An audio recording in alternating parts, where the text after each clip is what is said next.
All right, so yesterday on our VFR here, I started trying to install our throttle cables, but then they wouldn't reach all the way to the throttle body.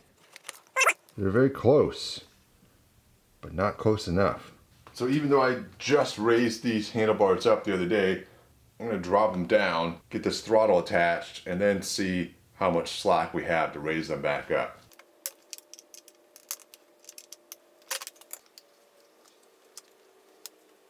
Alright, throttle's attached over here, but I had to disconnect it over here. I have a hard time with this throttle on this bike. So I had to take everything apart. So now we gotta get the cables back in on this side.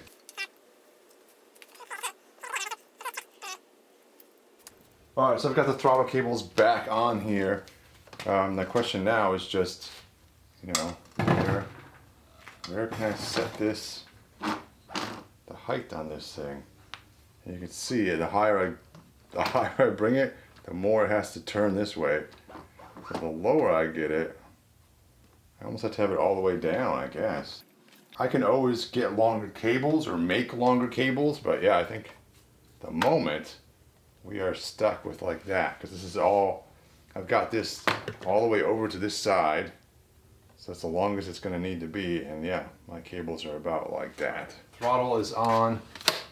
Everything seems to be working. I got it straight out, it works.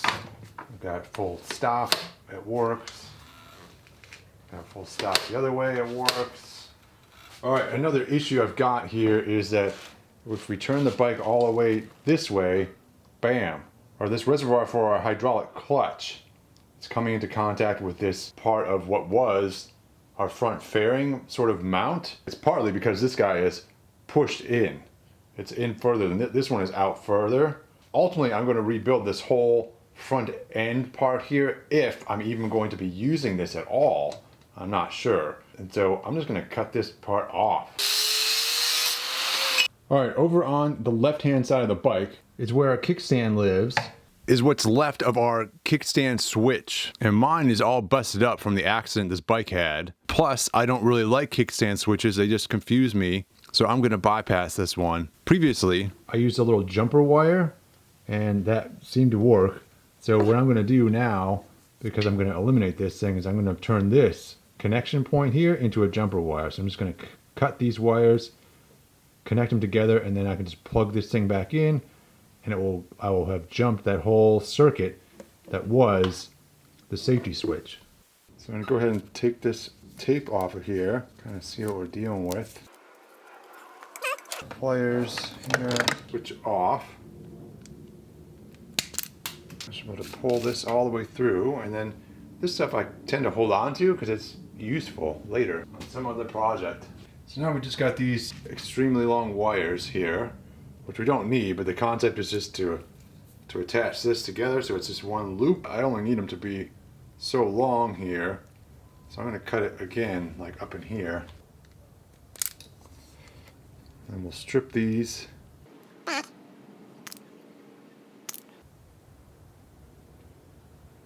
so. Now I can connect this together.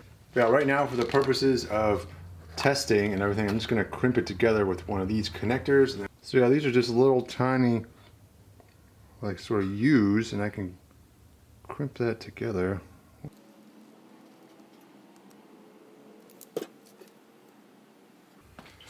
Yeah, and so now this is kind of crimped together here, and I could just leave it that way. I could solder this thing, and then later on I might as well just solder it, right?